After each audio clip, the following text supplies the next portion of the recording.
You might not want to be alone when you hear this. It started at 2:17 a.m. 3 knocks every night. I'd just escaped a bad relationship, a bad city, a bad version of myself. The house was cheap, too cheap. I didn't ask questions. I just needed somewhere quiet. The first 2 nights were fine. The third night, I woke up. No sound, no light, just awake. Like something had yanked me back into consciousness from the inside. I grabbed my phone, 2:17 a.m. I put it down, told myself it was nothing. It took 2 hours to fall back asleep. The knocking started on a Tuesday. 3 slow knocks. Front door. I grabbed my phone, walked down the hall, looked through the peephole. Nothing. Not just no one there. Nothing. Like the porch light had been swallowed. Pure black outside the glass. I stood there a long time, went back to bed. I didn't check the time, but something in my gut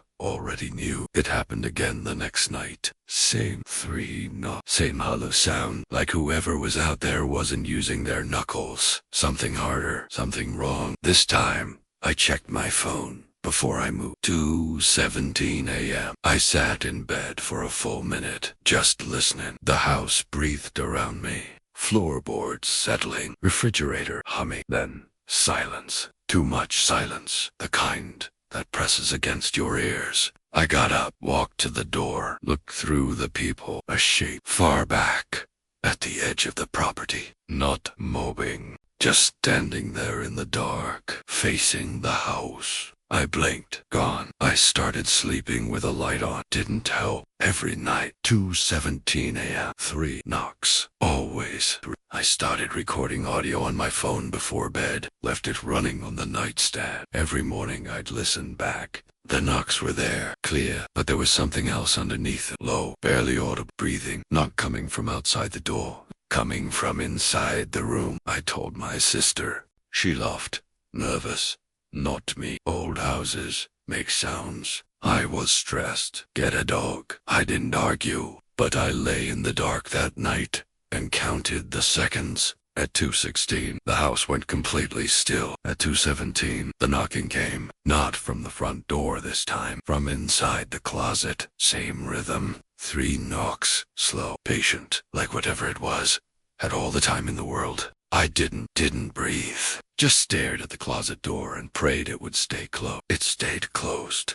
But I heard something on the other side. A long, low exhale, like something settling in for the night. I started digging into the house's history. The landlord wasn't helpful. Just said, the last family left in a hurry. When Primetapu said, he changed the subject. One found an old community forum online. The house came up 3 times. First post. 8 years ago, a woman said she woke up every night at the same time. Moved out after 2 weeks. No details. Just said she never went back. Second post, 5 years ago. A father said he was looking for anyone with experience dealing with, and then the sentence stopped. Like he started to type something and then couldn't finish it. Third post, 2 years ago. Just a photo. My living. And in the reflection of the dark window, a shape standing behind the photographer. Tall, still. The account had been deleted. I closed the laptop. Sat in the kitchen with every light on until sunrise.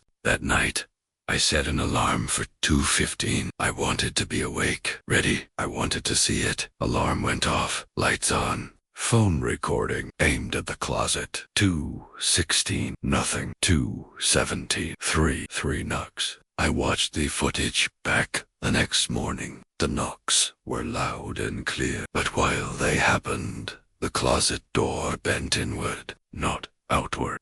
Like something on my side of the door was pressing against it from the outside. Nothing was on my side of the door. I was across the room. I almost left that week. Bags half packed, keys in hand. Then I found the journal behind a loose tile in the bathroom wall. A small notebook sealed in a plastic bag. Water damaged, but readable. A man who'd lived in the house in the 80s. Normal entries at first. Work, errands, whether then they changed. He wrote about waking up every night, the knocking, the shape in the yard. 10 line. It doesn't come in when you're awake. The knocking isn't it trying to get in. The knocking is it warning, telling you to stay awake. I read that 3 times. Then I read the next line. I don't know how much longer I can stay awake. Last entry, a Thursday. I looked him up, found the following Monday. No signs of struggle, no explanation. His body was there. He wasn't not really. Whatever makes a person was just gone. Official report said natural causes. It was 31 years old. I stopped sleeping after that. Coffee, cold showers.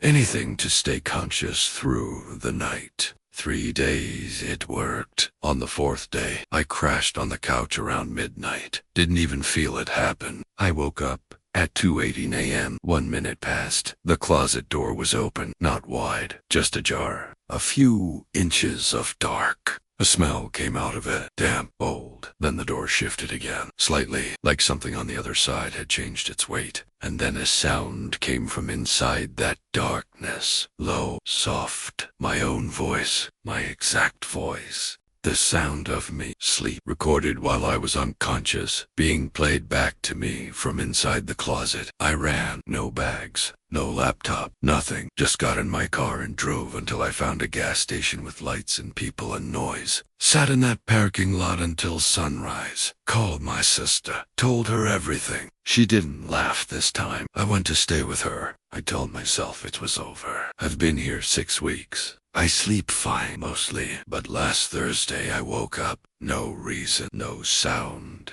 Just snapped awake, the same way it used to happen. I grabbed my phone to 17 a.m. I lay still, told myself it was just habit. My body remembering the old pattern, that's all. Then my sister knocked on the bedroom door. 3 times. Slow, patient. You okay in there? She said. Her voice was almost right. Almost. I didn't answer. I haven't answered yet.